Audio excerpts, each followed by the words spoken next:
આ બુલેટિનમાં આપનું સ્વાગત છે। ધાંગધ્રા ખાતે ડોક્ટર બાબા સાહેબ આંબેડકરજીની 133મી જન્મ જયંતિની ભવ્ય ઉજવણી કરવામાં આવી। ધાંગધ્રા ખાતે ડોક્ટર બાબા સાહેબ આંબેડકરજીની 133મી જન્મ જયંતિની ભવ્ય ઉજવણી કરવામાં આવી હતી।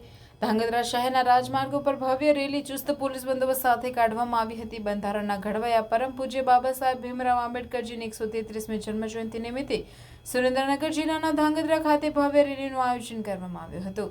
સમગ્ર ભારત દેશ સહિત સમગ્ર રાજ્યમાં ડોક્ટર ભીમરાવ આંબેડકરની જન્મ જયંતિની ઉજવણી ઠેર ઠેર કરવામાં આવી રહી છે। ત્યારે સમાજમાં શિક્ષિત શિક્ષણ પ્રત્યે જાગૃતિ તેમજ બંધારણના ઘડવૈયા ડોક્ટર ભીમરાવ બાબા સાહેબ આંબેડકરની 133મી જન્મ જયંતિ નિમિત્તે ધાંગધ્રા શહેરના રાજ્ય માર્ગોમાં ભવ્ય રેલી કાઢવામાં આવી હતી।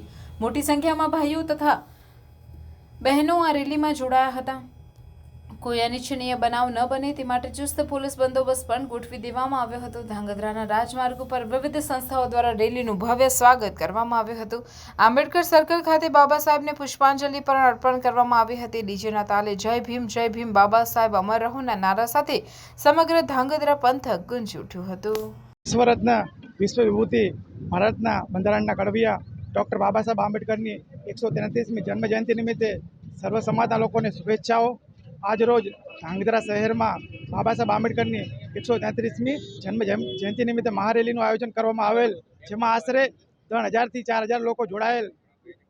આ રેલીમાં સાથ સહકાર આપનાર પોલીસ સ્ટાફ, નગરપાલિકા, જીવીએસએલ તમામ લોકોનો ખૂબ ખૂબ આભાર।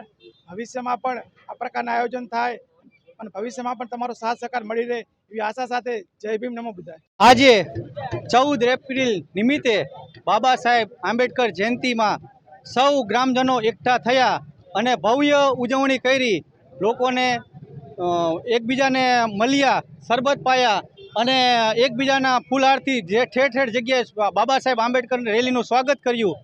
આપણે ગર્વ લેવાની વાત છે કે દુનિયાનો કહેવાતો લોકશાહી દેશ આપણો દેશ ઇન્ડિયા છે, જે મોટામાં મોટી દુનિયાની લોકશાહી કહેવાય છે। તેનું ઘડતર કર્યું। એક નાના સમાજમાંથી આવીને આપણા બધાને આહ્વાન કર્યું કે ભાઈ ભણતર જરૂરી છે અને આવડા મોટા દેશનું ઘડતર બાબા સાહેબે આપ્યું। તે માટે આપણે બધાને ગર્વ લેવાની વાત છે। અને આ ખાલી એક દલિત સમાજ પૂરતો બાબા સાહેબનું ઓલું નથી, આપણા દેશના તમામ વર્ગનો સાથે 18 વર્ગનું માટે ઉજવણી કરવાનો વિષય છે કે આપણે ગર્વ લેવાની વાત છે કે બાબા સાહેબે આપને આવું સારું સંવિધાન આપ્યું અને દેશને એક બનાવવા માટે એમણે પ્રયત્નો કર્યા। હવે આ પ્રયત્નો આપણે સફળ કરવા માટે આપણે મહેનત કરવી જરૂરી છે અને લોકશાહી આવી રીતે જીવતી રહે અને આગળ વધે અને આપણે ખભેથી ખભો મિલાવી દેશ કઈ રીતે તરક્કી કરે એના માટે આપણે એમને